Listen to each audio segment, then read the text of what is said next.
അതായത് ഒരു ഡേക്ക് മുന്നിലോ അല്ലെങ്കിൽ ഒരു ഡേറ്റിന് മുൻപിലോ നമുക്ക് എന്ത് ഉപയോഗിക്കാം? ഓൺ എന്ന് പറയുന്ന പ്രൊപ്പൊസിഷൻ ഉപയോഗിക്കാം. നോക്കിക്കേ, ഓൺ സൺഡേ. അതായത് നമ്മളൊരു ആഴ്ച പറയുകയാണ്, ഒരു ഡേ പറയാണ്. ഇപ്പോൾ സൺഡേ ആണ്, മൺഡേ ആണ്, അങ്ങനെ നമ്മളൊരു ആഴ്ച അല്ലെങ്കിൽ ഒരു ഡേ പറയാണ്, ഒരു ദിവസം പറയാണ്. അങ്ങനെയാണെങ്കിൽ നമുക്ക് ഓൺ സൺഡേ, ഓൺ മൺഡേ അങ്ങനെ ഉപയോഗിക്കാനായിട്ട് പറ്റും. She came from Kochi on Monday എന്ന് നമുക്ക് പറയാൻ പറ്റും. അതുപോലെ തന്നെ ഒരു ഡേറ്റ് പറയുന്ന സമയത്ത് we celebrate independence on 15th August 2025 എന്ന് പറയാണ്.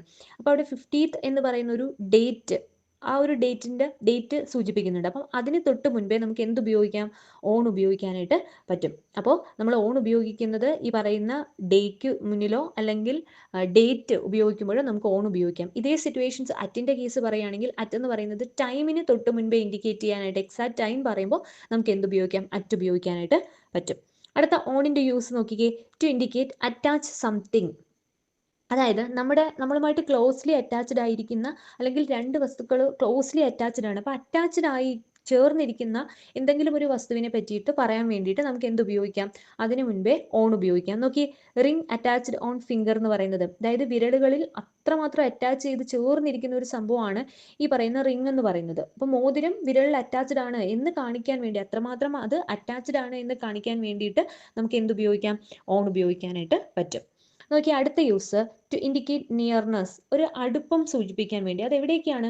ഇപ്പോൾ ഒരു റിവർ അല്ലെങ്കിൽ ഒരു ലേക്ക് അല്ലെങ്കിൽ ഒരു ബാങ്ക്സ്, അതായത് ഏതെങ്കിലും ഒന്നിൻ്റെ തീരത്താണ് എന്ന് നമ്മൾ സൂചിപ്പിക്കാൻ വേണ്ടി, ഇപ്പോൾ റിവറിൻ്റെ തീരത്താണ് അല്ലെങ്കിൽ ഒരു ലേക്കിൻ്റെ തടാകത്തിൻ്റെ തീരത്താണ് എന്നൊക്കെ തീരത്തെ സൂചിപ്പിക്കാൻ വേണ്ടിയിട്ട്, നമുക്ക് അതിനോട് അടുത്താണ് എന്ന് സൂചിപ്പിക്കാൻ വേണ്ടിയിട്ട് നമുക്ക് എന്ത് ഉപയോഗിക്കാം?